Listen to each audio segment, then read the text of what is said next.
J'ai été élu en novembre 1986 parce que, en fait, évidemment, il y avait une élection et puis il y avait un parti politique qui était, qu'on pourrait dire, progressiste qui se présentait aux élections, qui s'appelait le Rassemblement des citoyens et des citoyennes de Montréal. Et dans le quartier, avec un groupe de militants, de militantes et de citoyens du quartier, on avait décidé, je faisais partie de ce groupe-là, de présenter une candidature aux élections municipales. Okay. Donc au début, on avait demandé, des gens souhaitaient que ce soit une femme finalement qui soit candidate. Et finalement, les 3 femmes qui avaient été comme approchées, en fait, avaient refusé, puis après ça, on m'a demandé, finalement, je lui étais intéressé. Moi, j'ai dit oui, j'étais intéressé. Ça faisait quand même plusieurs années que je m'intéressais à la politique municipale, puis aux questions de logement, d'urbanisme, etc. Bon, ça m'intéressait de tenter l'expérience, et surtout parce que dans cette même année-là, en 1986, les organismes communautaires du quartier avaient produit un plan de développement d'urbanisme populaire dans le quartier. Donc un plan, je pense qu'il y avait 89 pages à l'époque, et avec des consultations locales. Donc il y avait plein d'améliorations que les gens voulaient apporter dans le quartier. Et c'est sur la base de ce programme local-là qu'on a fait l'élection municipale, et j'ai été élu en 1986. Puis, en fait, moi, mon mandat, d'une certaine façon, c'était de continuer à pousser pour que le programme local soit appliqué.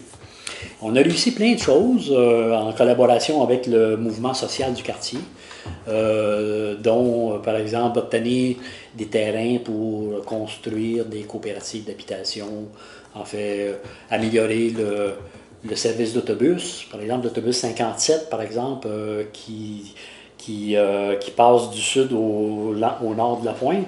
Avant, il faisait seulement la moitié du quartier, du côté nord.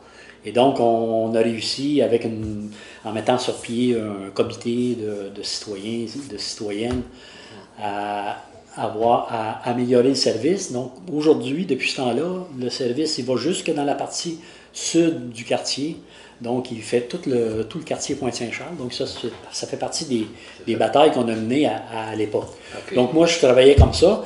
Et donc, comme je travaillais très proche des enjeux du quartier, j'étais souvent un peu en opposition avec l'administration municipale, qui n'avait pas toujours les mêmes objectifs, les mêmes intérêts. Donc, il y avait comme un peu... Donc, dans ce sens-là, mais je suis resté pendant 6 ans et demi membre du parti du RCM qui était au pouvoir à cette époque-là. Donc, je faisais partie de l'administration qui était au pouvoir. Puis après ça, quand j'ai quitté le parti, je me suis fait élire à 2 occasions comme conseiller indépendant du quartier Pointe-Saint-Charles. Donc,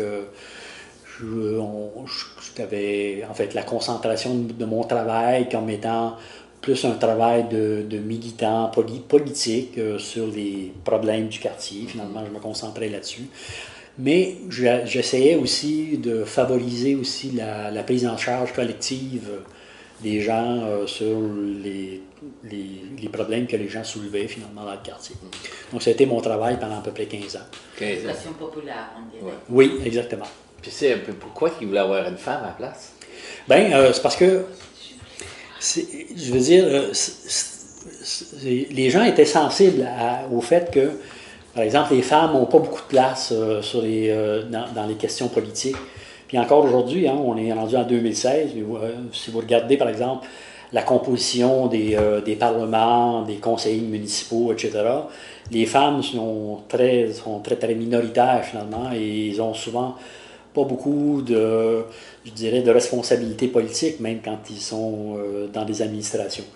Donc, c'est encore pire, comme on disait à cette époque-là, il y a 25, 30 ans. Donc, il y avait encore moins de femmes dans les postes, de responsabilité, si on veut, autant dans la société civile que dans le milieu politique. Et puis, dans le milieu communautaire ici, dans Pointe-Saint-Charles, on avait quand même une certaine sensibilité à cette question-là et on poussait pour que les femmes puissent prendre leur place dans la société, donc y compris sur la question politique.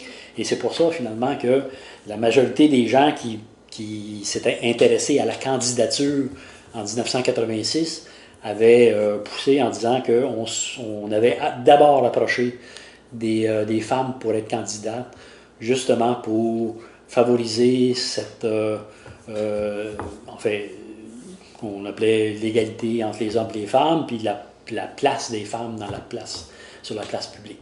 C'était pour ça.